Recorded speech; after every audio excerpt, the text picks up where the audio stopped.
Bismillahirrahmanirrahim. Alhamdulillahirabbil alamin. Wassalatu wassalamu ala sayyidina Muhammadin wa ala alihi wa sahbihi ajma'in. Rabbi shrah lana sudurana wa yassir lana umurana wa hlul 'uqdatam min lisatina yafqahu aqwalana wa thabbit aqdamana wa tammin taqsirana ya rabbana rabbal alamin. La hawla wa la quwwata illa billah. La hawla wa la quwwata illa billahil aliyyil azim. La hawla wa la quwwata illa billahil aliyyil azim. Amma ba'd. Assalamualaikum warahmatullahi wabarakatuh. Jadi semoga Allah Ta'ala memberkati kita semua. Dan insyaAllah dalam kesempatan ini kita masih lagi menyambung kepentingan menghayati fardu ain. Dan apakah hasil ataupun apakah kurniaan yang Allah Subhanahu Wa Ta'ala kurniakan kepada umat Islam apabila mereka tadi benar-benar mengamalkan ketiga-tiga tuntutan fardu ain. Jadi sebagaimana telah kita bincangkan, ilmu tauhid ialah ilmu yang pertama yang diwarisi daripada ulama-ulama yang bersilsilah sampai kepada Imam Abu Hasan Asy'ari dan Imam Abu Mansur Maturidi. Dan daripada ilmu tauhid tadi kita dapat tiga perkara yang amat penting, iaitu perbahasan yang berkaitan dengan ilahiyat, perbahasan ketuhanan, an-nubuwat, perbahasan yang berkaitan dengan kenabian, dan sam'iyat, perbahasan yang berkaitan dengan perkara-perkara ghaib.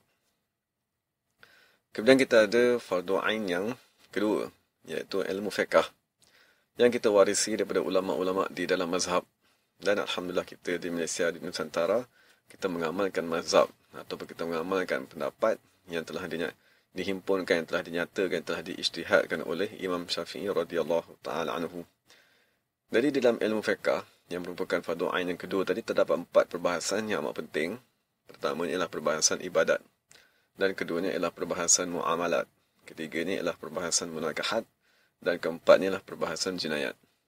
Jadi daripada setiap perbahasan di dalam ilmu fiqh tadi, kita perlu mengetahui mana-mana perbahasan yang berkait dengan diri kita.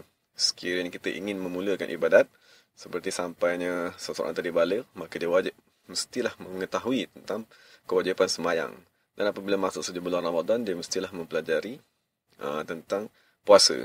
Dan apabila dia tadi sudah mula memegang wang di tangannya, maka dia mestilah mempelajari tentang akad-akad yang sah yang diharamkan dalam Islam.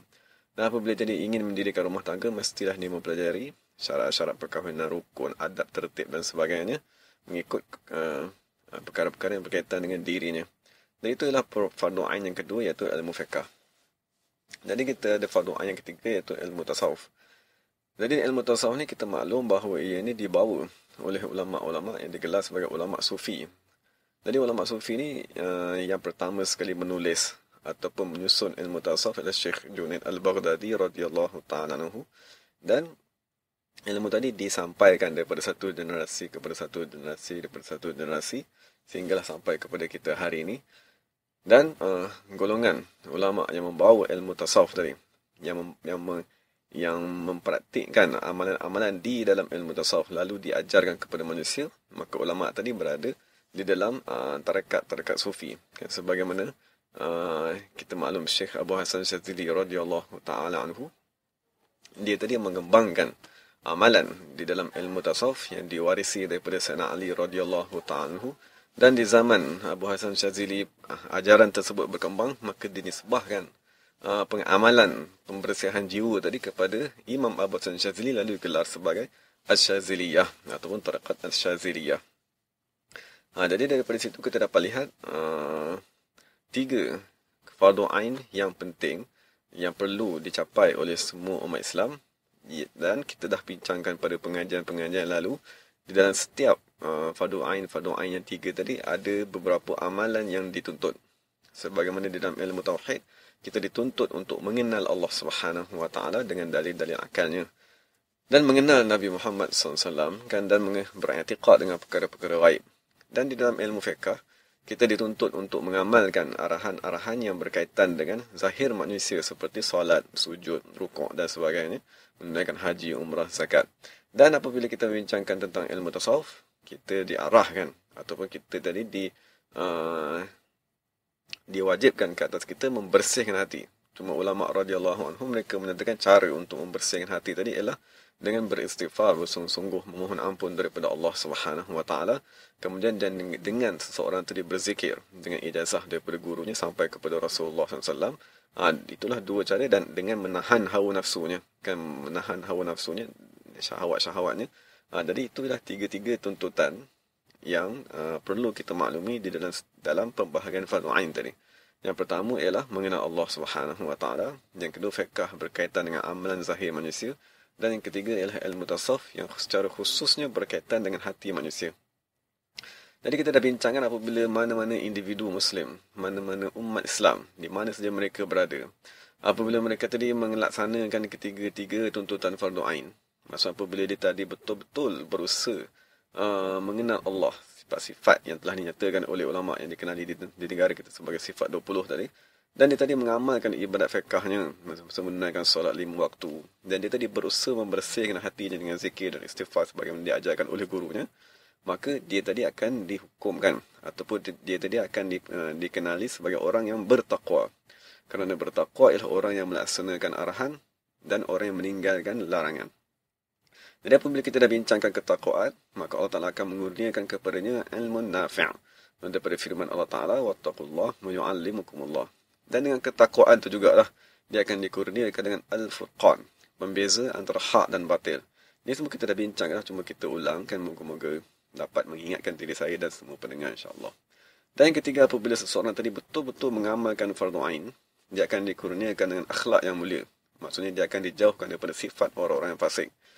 Jadi sebagaimana kita telah bincangkan, akhlak tadi yang amat penting ialah akhlak dengan Allah Subhanahu wa taala, redha dengan kehendak Allah Subhanahu wa taala, bersyukur kepada Allah Subhanahu wa taala, mengingati Allah Subhanahu wa taala, menunaikan hak dan tuntutan Allah Subhanahu wa taala, mengikhlaskan ibadat kepada Allah Subhanahu wa taala. Itu dipanggil akhlak manusia yang amat penting dengan Allah Subhanahu wa taala. Yang kedua ialah akhlak manusia sesama manusia. Jadi apabila manusia tadi bersungguh-sungguh mengamalkan fardu ain yang ketiga-tiga tadi, hubungannya dengan Allah semakin lama akan menjadi semakin rapat. Kan, hubungannya dengan Allah Subhanahu wa taala semakin lama akan menjadi semakin dekat. Dan dia dapat merendahkan dirinya di hadapan Allah Subhanahu wa taala dan melahirkan rasa cinta kepada Allah Subhanahu wa taala.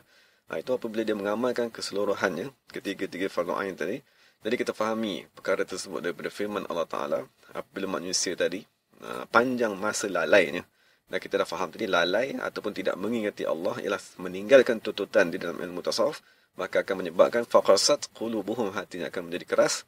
Dan Quran menaskan apabila manusia tadi mempunyai hati yang keras, wa katsirun minhum fasiquna. Maksudnya manusia tidak akan menjadi orang-orang yang fasik.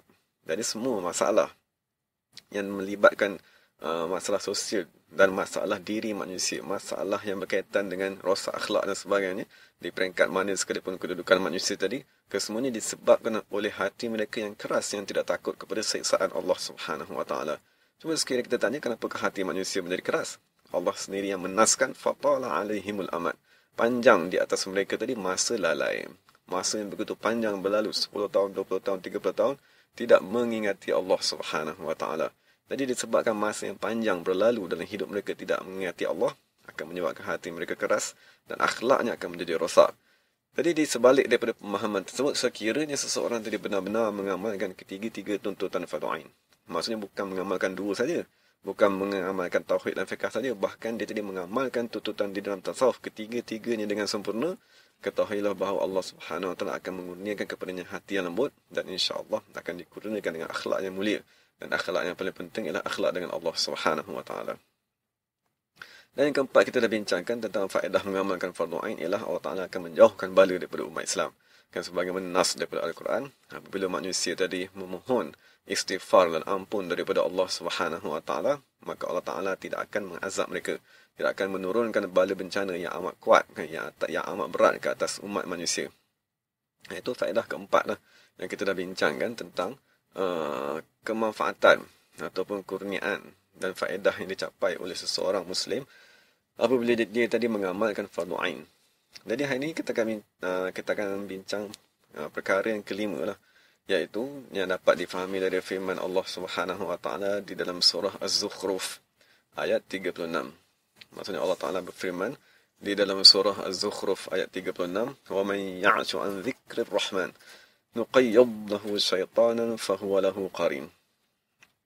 Maksudnya apabila kita telah memahami kesempurnaan pengamalan fardu ain bermula daripada ilmu tauhid yang menuntut mengesakan Allah dan sebagainya, dan diiringi dengan ilmu fiqh yang menyusun ibadat zahir manusia, dan diiringi dengan tasawuf yang membincangkan cara membaiki hati manusia, dan amalan yang utama sekali untuk membaiki hati manusia ialah yang dinyatakan oleh Allah, ala bizikrillahi tatma'innul qulub, dan itulah juga yang dinyatakan oleh ulama tasawuf. Maksudnya amalan berzikir ialah satu kemestian yang mesti diamalkan untuk membaiki hati manusia. Dari Allah Subhanahu wa taala di dalam ayat ini, kan dalam surah Az-Zukhruf ayat 36, menyatakan kesan sekiranya seseorang tadi tidak mengamalkan ketiga-tiga tuntutan fardu ain, dan yang dikhususkan ialah tuntutan yang ketiga tadi. Maksudnya kesempurnaan fardu ain ialah di dalam ilmu tasawuf. Jadi Allah Taala menekankan kesan yang akan berlaku kepada manusia, bala musibah bencana yang akan menimpa manusia apabila dia tadi meninggalkan tuntutan fardu ain yang ketiga, kepentingan dia tadi. Jadi Allah Taala menyatakan wa man ya'shu. Maksudnya Imam dalam tafsir Jalalain dia mensyarahkan siapa yang berpaling. Maksudnya siapa yang meninggalkan an dzikrir rahman, daripada mengingati Allah Subhanahu wa taala. Nuqayyid, maksudnya kami akan hantarkan kepadanya, dan kami akan menjadikan syaitan menguasai dirinya. Nuqayyid lahu syaitanan, Allah Ta'ala akan mengutuskan kepadanya syaitan yang akan menguasai dirinya, yang akan mewaswaskan dirinya, yang akan membisikkan kepadanya perkara jahat pagi, petang, siang, malam. Fahuwa lahu qarin, dan syaitan tersebut akan bersentiasa bersama-sama dengannya. La yufariquhu, sebagaimana dinyatakan dalam tafsir dia lain, maksudnya syaitan tadi akan sentiasa bersama-sama, tidak akan meninggalkan orang tersebut. Jadi itu satu nas lah yang amat penting, maksudnya yang perlu kita ketahui. Maksudnya kita diajarkan di dalam syariat bahawa inna syaitana lakum aduun, sesungguhnya syaitan tadi ialah musuh kan bagi kamu, fattakhidhuhu aduwan, maka hendaklah kamu menjadikannya sebagai sebenar-benar musuh. Tapi persoalannya, sekiranya kita ada musuh, yang menjadi persoalan yang penting, bagaimanakah cara untuk kita berlawan dengan musuh tersebut? Bagaimanakah cara yang boleh kita amalkan? Apakah kaedah yang boleh kita gunakan untuk berlawan, ataupun untuk kita menentang, ataupun untuk kita menghalau, ataupun untuk kita menyingkirkan musuh yang ada amat rapat yang tidak dapat kita lihat tadi. Jadi daripada nas Al-Quran, daripada surah Az-Zukhruf tadi, kita dapat fahami bahawa apabila seseorang tadi meninggalkan zikrul rahman, apabila seseorang tadi meninggalkan mengingati Allah Subhanahu wa taala, syaitan akan datang duduk bersama-sama dengannya. Jadi sekiranya difahami sebalik daripada tersebut, apabila manusia tadi bersungguh-sungguh mengingati Allah Subhanahu wa taala, maka syaitan tadi akan menjauhi manusia dan meninggalkan manusia. Jadi perkara tersebut dapat kita fahami daripada hadis yang dinyatakan oleh Imam Suyuti radhiyallahu ta'ala anhu di dalam kitabnya Al-Jami'us Saghir, yang disyarahkan oleh Imam Al-Munawi radhiyallahu anhu. Jadi Imam Suyuti menyatakan satu hadis lah, dan hadis ni kita bacakan, moga-moga kita dapat memahami dengan jelas kan firman Allah Subhanahu wa taala tadi.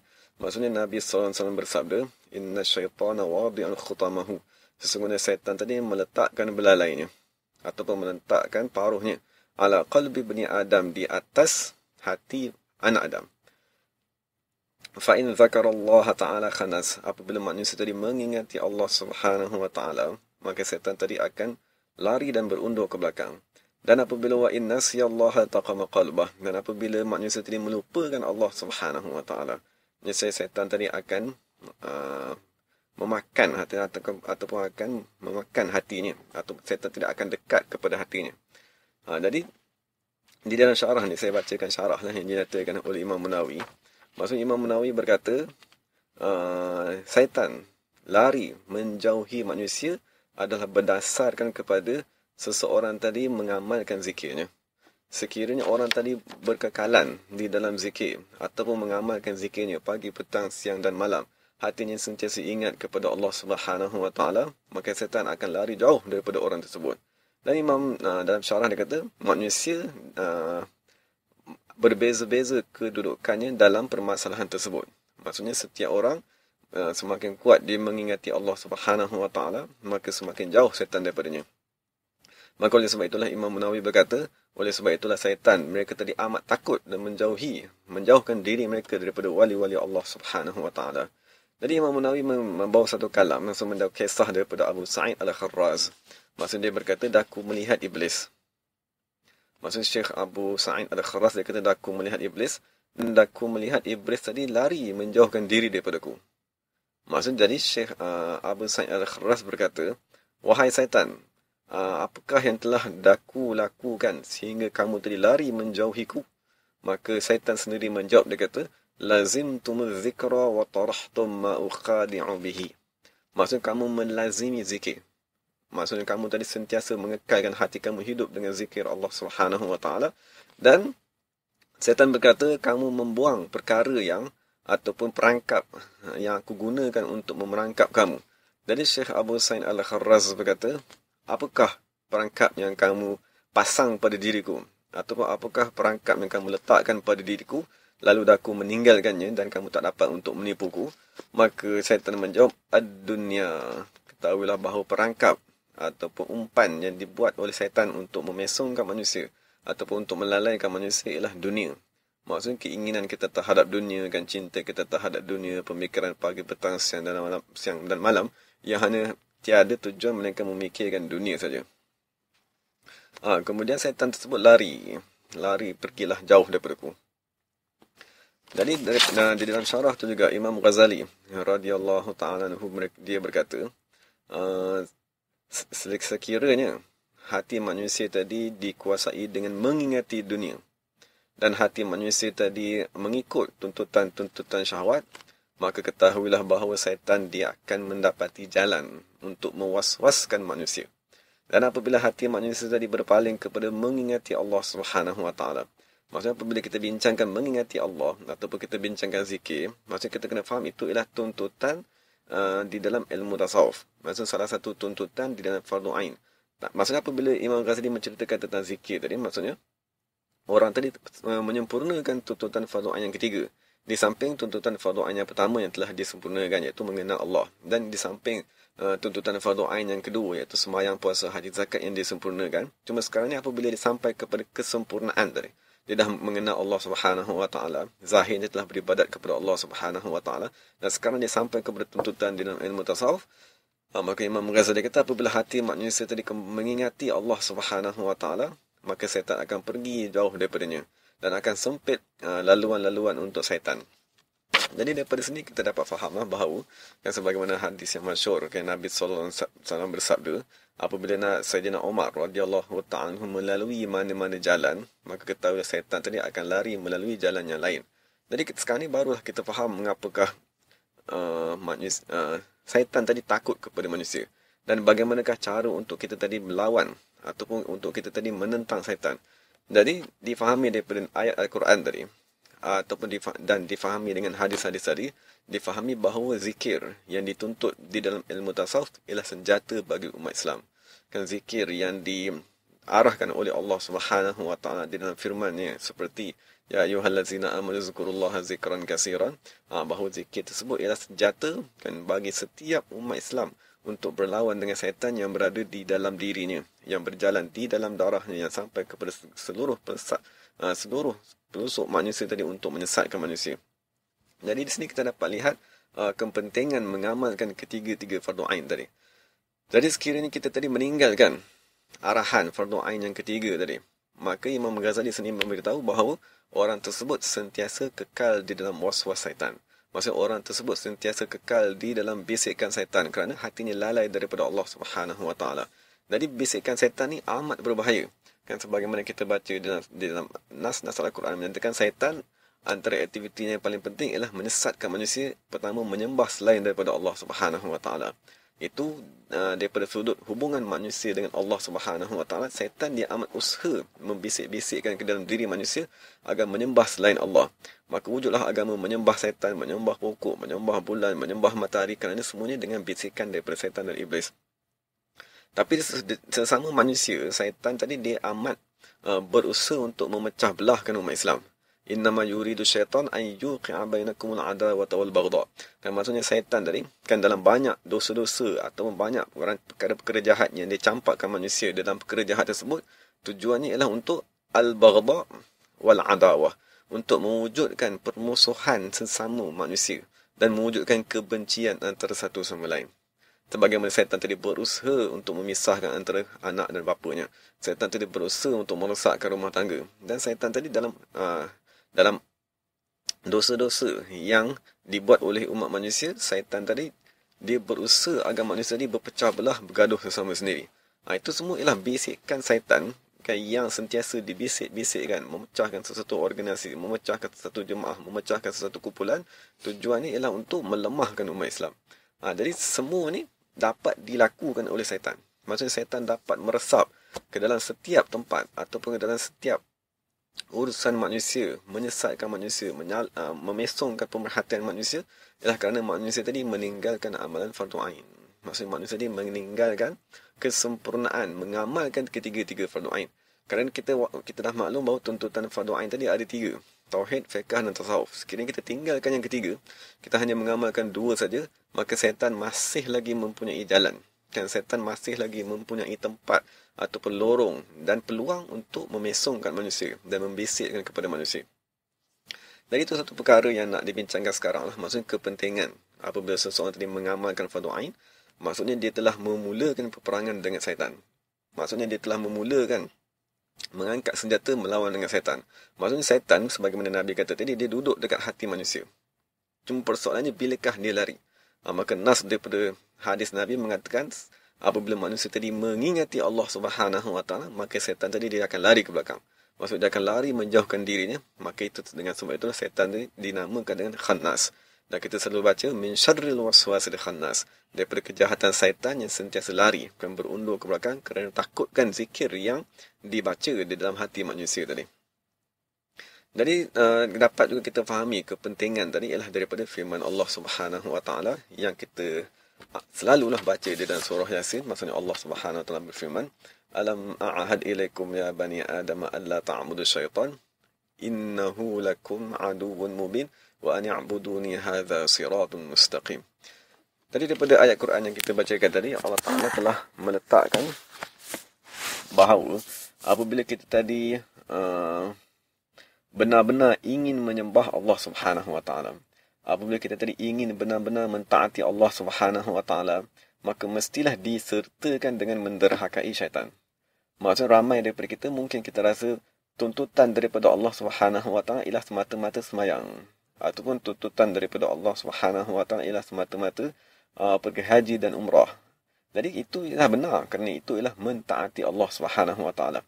Tapi dalam ayat surah Yasin yang kita bacakan tadi, Allah Subhanahu Wa Taala telah meletakkan janji ke atas umat manusia agar la ta'budu syaitan. Jangan menyembah syaitan, bahkan sembahlah Allah Subhanahu Wa Taala. Maksud kamu jangan mentaati syaitan, bahkan kamu hendaklah mentaati Allah Subhanahu Wa Taala semata-mata. Janganlah kamu mengikut arahan ataupun hasutan ataupun bisikan daripada syaitan, bahkan hendaklah kamu tadi sentiasa ikut arahan dan perintah daripada Allah Subhanahu Wa Taala.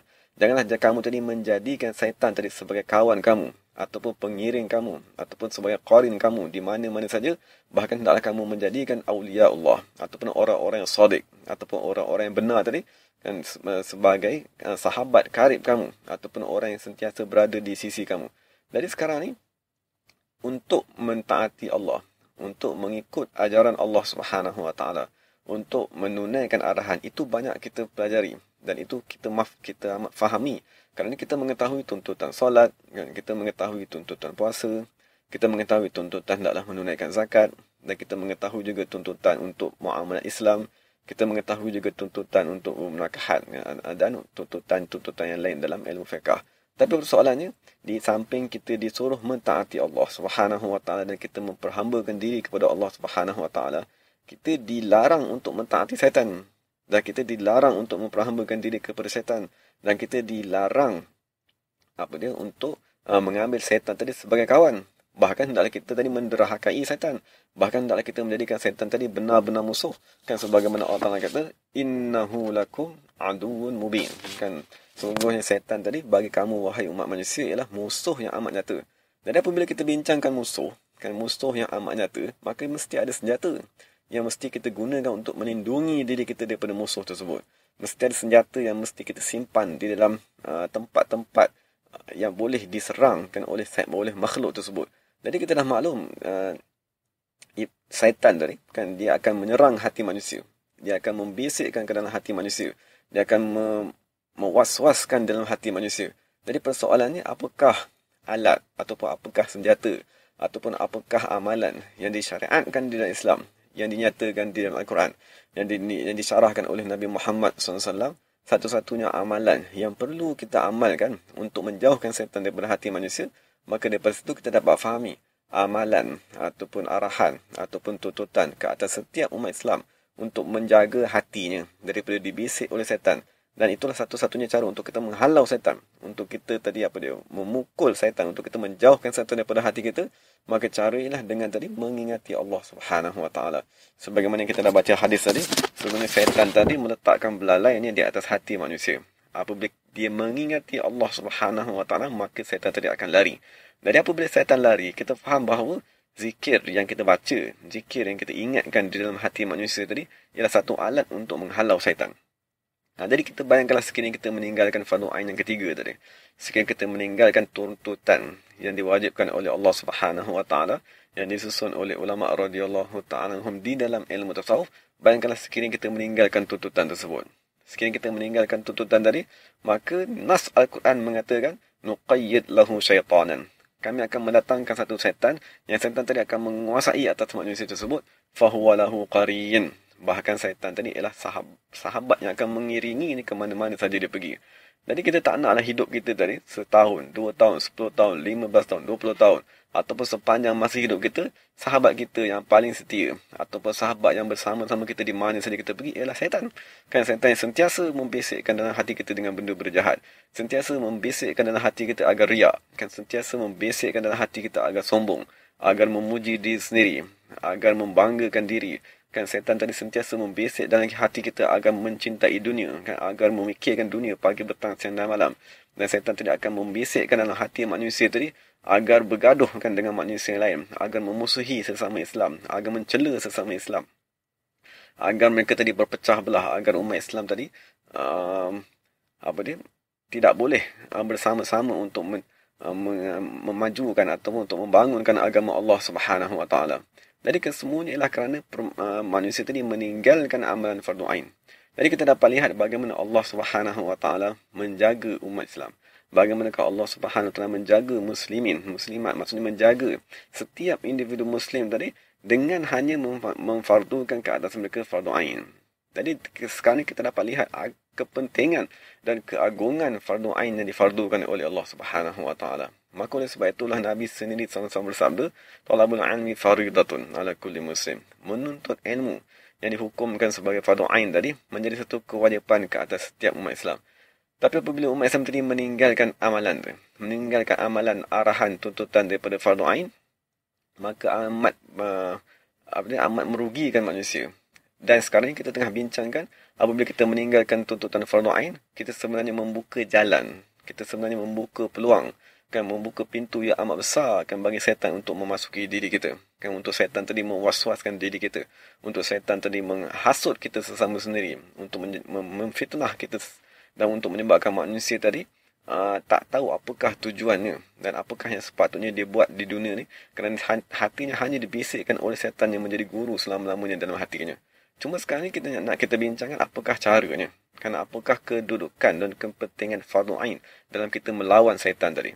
Maka sebagai kesimpulannya kita dapat maklum ataupun kita tahulah bahawa apabila ulama tadi membincangkan tentang fardu ain yang ketiga, iaitu ilmu tasawuf yang mewajibkan ke atas umat Islam tadi berzikir, sekarang kita fahamlah kepentingan zikir tadi. Maksud zikir yang difardukan dinyatakan oleh ulama dalam buku-buku tasawuf mereka, zikir tadi ialah satu alat, kan, zikir tadi ialah satu-satunya senjata, kan, untuk kita tadi berlawan ataupun untuk kita tadi menentang syaitan yang membisik-bisikkan dalam hati manusia.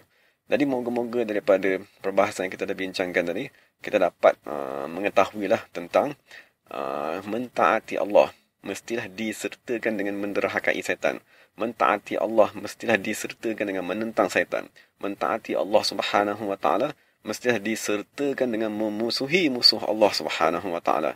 Cuma persoalannya, mentaati Allah kita maklum dengan sembahyang, puasa, haji, zakat. Cuma persoalannya apabila kita disuruh menentang musuh Allah, apabila kita tadi disuruh menentang syaitan, maka persoalannya apakah alat, apakah senjata yang mesti kita gunakan, yang boleh kita gunakan dalam menentang syaitan yang merupakan musuh kita dan musuh Allah Subhanahu wa taala? Maka daripada sini kita dapat faham bahawa Nabi bersabda, apabila kamu mengingati Allah Subhanahu wa taala, syaitan akan lari bertengkaran. Jadi daripada situ kita faham bahawa zikir, mengingati Allah Subhanahu wa taala yang diijazahkan daripada guru-guru yang mursyid bersilsilah sampai kepada Rasulullah SAW, maka zikir itulah yang akan membawa nur, yang akan menghalau syaitan jauh daripada diri manusia. Jadi kita mohon daripada Allah Subhanahu wa taala agar memberikan kepada kita perlindungan dan keselamatan daripada bisikan syaitan dan daripada gangguan syaitan. Moga-moga Allah Taala memberi keselamatan kepada kita dunia dan akhirat. Wa aqulu qawli hadza wa astaghfirullahal azim li wa lakum wa lisairil muslimin wal muslimat. Assalamualaikum warahmatullahi wabarakatuh.